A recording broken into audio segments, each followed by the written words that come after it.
இன்னைக்கு நீங்க வர சனிக்கிழமை வரைக்கும் இதுதான் டாக்கிங்க பாருங்க. இல்லை சனிக்கிழமைன்னு சொன்னதுனால சனிக்கிழமை வராரு, விடுமுறை நாட்கள் நடத்துறாருன்னு அதையும் கூட விமர்சிச்சு சொல்லுங்க, பேசிட்டு சொல்லுங்க. நீங்க போடுங்க இதே மாதிரி கூட்டத்தை கூட்டுங்க. சனிக்கிழமை ஞாயிற்றுக்கிழமை என்ன வேணா பண்ணுங்க. ஓகே. மக்களை இப்போ அந்த இடம் போலீஸ் காவல்துறை கொடுத்துருக்குல்ல, அந்த பிளேஸை ஒதுக்கியிருக்காங்க. இப்போ வெள்ளிக்கிழமையோ வியாழனோ திங்களோ இன்னைக்கு கொடுத்துருக்காங்கன்னு வச்சுக்கோங்க.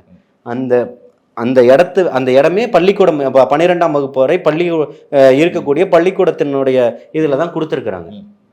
இப்போ எப்படி நடந்திருக்கும் பள்ளிக்கூடம்? ஸ்கூல் டிஸ்டர்ப் ஆகிருக்கும், மற்ற விஷயங்கள். அதைத்தான் சொல்கிறேன். வேலை நாட்கள் மக்களை பார்க்குற அலுவலகங்கள் எல்லாத்தையுமே பார்க்குறாரு, மக்களை நேசிக்கிறாரு. அப்போ கல்வி விருது நடத்தக்கூடியவர் இந்த கல்வி படிக்கக்கூடிய பிள்ளைகள் பாதிக்கப்படக்கூடாது, கல்லூரி மாணவர்கள் பள்ளிக்கூடம் படிக்கக்கூடிய பிள்ளைகள் பாதிக்கக்கூடாதுன்னு நினைக்கிறாரு. அதனால அவர் ஒரு ஸ்ட்ரக்சரை உருவாக்குறாரு. அவர் இப்படி பண்றாரு, நீங்க ஏன் விமர்சிக்கிறீங்கன்னு சொல்றேன். நீங்க உங்களுடைய பிரச்சனை போய் பேசுங்க, மக்கள் பிரச்சனையை பேசுங்க. இன்னைக்கு அதுதான் சொல்றேன், உங்களுக்கு பேசுறதுக்கு தலைவர் தளபதியை தவிர்த்து வேற என்ன கருத்து இருக்கு, சொல்றதுக்கு விஷயம் இருக்கு.